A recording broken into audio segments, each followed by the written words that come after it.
Lah Betul dong dia. ada foto dia kedua tu. Kan foto-foto. Salam pertemuan para santri, salam persaudaraan Darul Falah, salam syariah Quran kami ucapkan Assalamualaikum warahmatullahi wabarakatuh.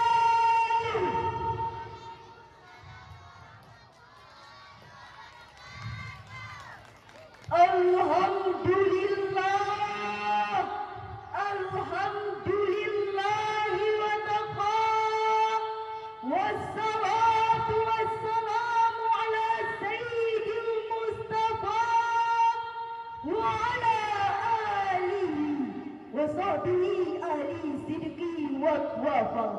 Amma ba'du.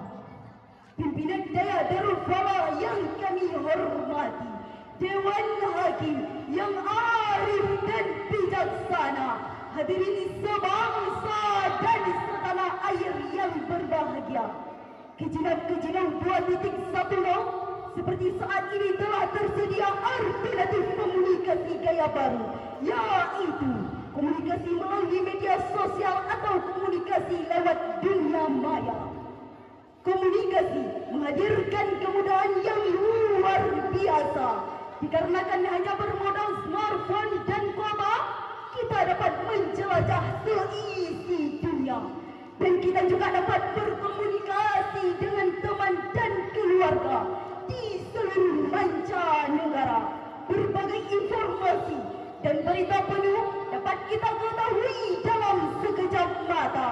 Karena itulah media sosial begitu diminati di negara kita. Kementerian Komunikasi dan Informatika mengungkapkan bahwa penggunaan internet di Indonesia saat ini mencapai 63 juta jiwa dan penggunanya didominasi oleh anak muda. Namun sayang hadirin, penggunaan internet tanpa filterisasi yang kuat kerap menimbulkan kemergapungan dan kecanduan yang dahsyat. Dimulai dari kecanduan jadi update status bersejak dari satu medsos ke medsos lainnya, sampai dengan kecanduan game online, video porno, judi, bahkan hobi menyebarkan berita-berita hoax.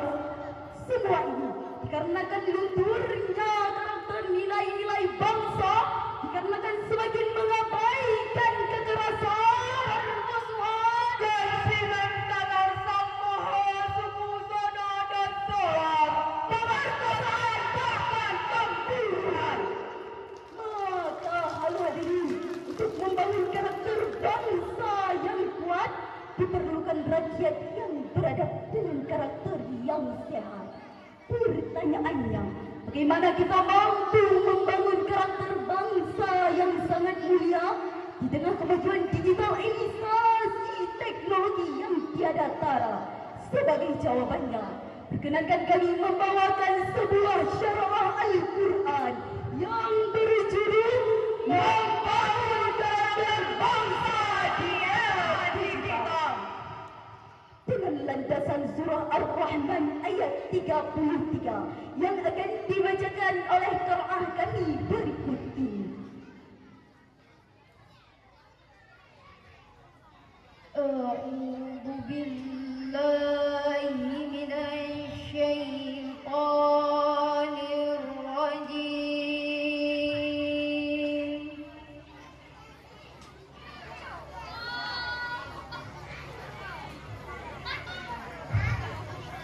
Bismillahirrahmanirrahim.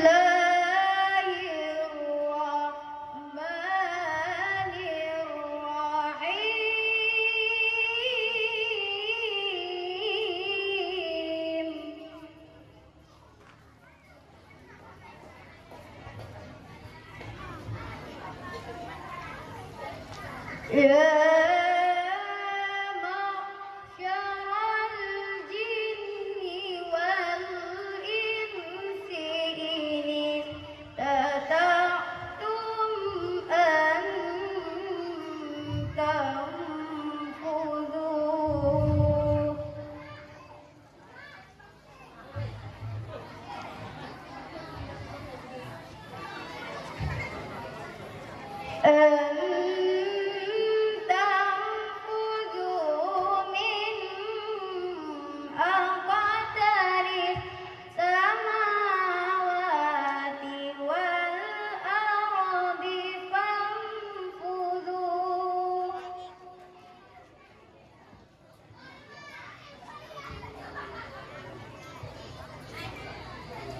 لا تنفذون إلا بسلطان.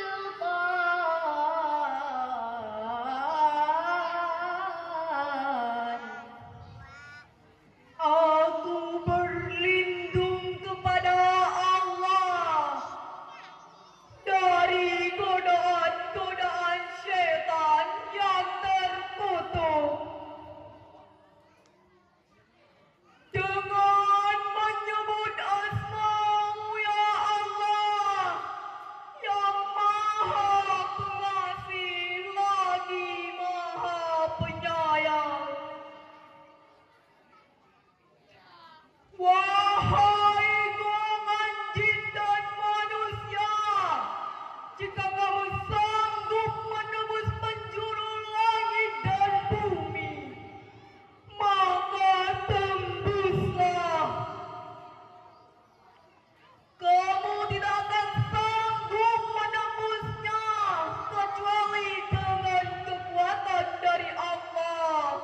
Dewan Hakim yang kami hormati, hadirin hadirat yang kami cintai, Imam Al-Baidawi dalam tafsirnya Waru Takzil Az-Zaru Taqwi juz 4 halaman 110 menjelaskan, jika kalian sanggup keluar dari sisi langit dan bumi, lalu kalian berdua mengabaikan diri dari Allah dan lari dari ketetapannya. Dan Al-Qasim dalam tafsirnya Al-Babut Ta'win fi Ba'di Barzil juz 7 halaman 6 menjelaskan, jika kalian sanggup keluar dari penjuru langit dan bumi, lalu kalian mampu melelahkan Tuhan kalian sehingga ia tidak peduli lagi terhadap kalian. Fakhruju, maka keluarlah. Dan pada kalimat illa bisultan ditafsirkan oleh Al-Kafi, la ta'diruna 'ala al-fuzi illa bisultanin wa bakin wa balakin wa qala Ibnu Abbas illa bisultanin illa bibainatin min Allah Ta'ala. Kalian tidak akan sanggup melakukannya kecuali dengan kemampuan dan kekuatan dari Allah Subhanahu wa Ta'ala. Hadirin hadirat rahimakumullah, surah Ar-Rahman ayat 33 ini adalah surat yang mengingatkan bahawa manusia tidak akan bisa lari dari Allah dan lari dari pertanggungjawaban kepadanya. Ayat ini juga memotivasi manusia untuk menuntut ilmu dan mengembangkan teknologi dengan catatan bahawa kesanggupan manusia dalam mengembangkan teknologi sejatinya itu berkat pertolongan dan kemampuan dari Allah Subhanahu wa Ta'ala.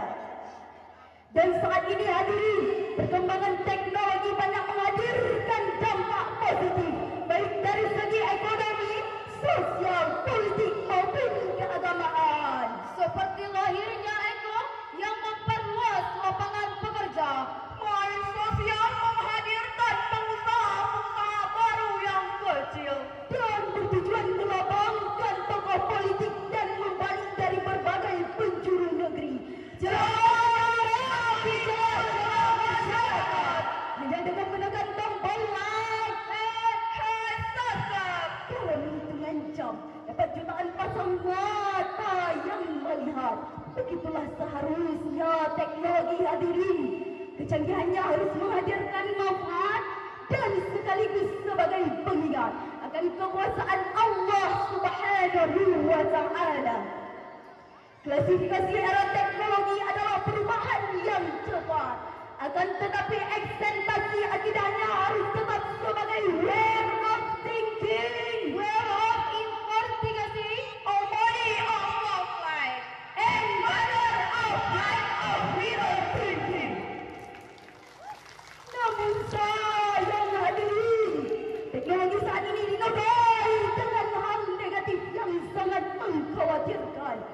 Banyak fiturnya yang mengakibatkan kecanduan sehingga pemuda lalai mengingat Tuhan. Seperti banyaknya pemuda, wanita, bahkan orang tuanya yang tidak mau berhenti bermain game. Dan ada pula di antara mereka yang sampai mengalami gangguan jiwa. Dan ada pula yang sampai sakratul maut, tapi Jari jemarinya tidak mau berhenti jikalau saat sedang bermain game. Dan ada yang tidak kalah berbahaya, yaitu banyaknya video porno yang mudah tersebar di berbagai media sosial. Akibatnya sangat fatal, saudara. Di banyaknya pemuda yang kecanduan seks bebas, banyaknya kekerasan seksual. Muak rasanya setiap hari disuguhi dengan kasus ayah pemerkosa anak kandungnya, kakak berhubungan intim dengan adiknya. Bahkan belum lama ini, saudara, seorang ibu berhubungan seksual dengan kedua anak laki-lakinya. Na'udzubillah, summa na'udzubillah.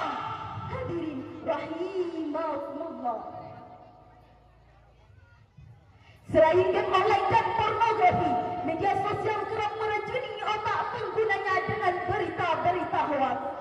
Sehingga lahirlah tokoh-tokoh yang penuh pencitraan kebohongan. Kebohongan dianggap kebenaran dan kebenaran malah dianggap kebohongan. Yang salah dipuji dan yang benar malah rela dibeli. Sehingga mereka konflik di tengah masyarakat yang terjadi, ya hadirin. Lalu bagaimana, hadirin, agar era teknologi tidak menjadi bumerang bagi negeri kita ini? Sebagai jawabannya, dengan mendirikan karakter di antara pendidikan karakter yang dicontohkan Luqman, yang dijelaskan dalam Al-Quran surah Al-Luqman ayat 13. وَإِذَا قَالَ لُقْمَانُ لِابْنِهِ وَهُوَ يَعِظُهُ يَا بُنَيَّ لَا تُشْرِكْ بِاللَّهِ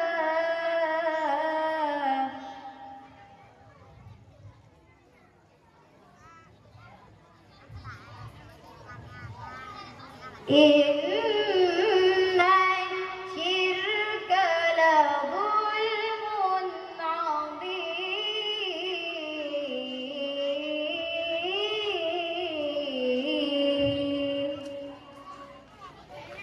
Shadaqallahul Azim. Dan ingat ketika Luqman berkata kepada anaknya, ketika ia memberi pelajaran kepadanya, "Wahai anakku, janganlah engkau mempersekutukan Allah. Sesungguhnya mempersekutukan Allah itu benar-benar kezaliman yang besar. Maha benar Allah atas segala firman-Nya." Dewan Hakim yang kami hormati, hadirin hadirat yang kami cintai, sebagai kesimpulan syarah Al-Quran kami, era teknologi tidak dapat kita hindari, dan manusia-manusia masa kini harus pandai menyikapi. Di antaranya dengan mendirikan karakter Islami sejak dini. Filterisasi teknologi adalah kewajiban bagi pembantu penguasa negeri, dan pemerintah wajib melindungi rakyat dari dampak negatif teknologi.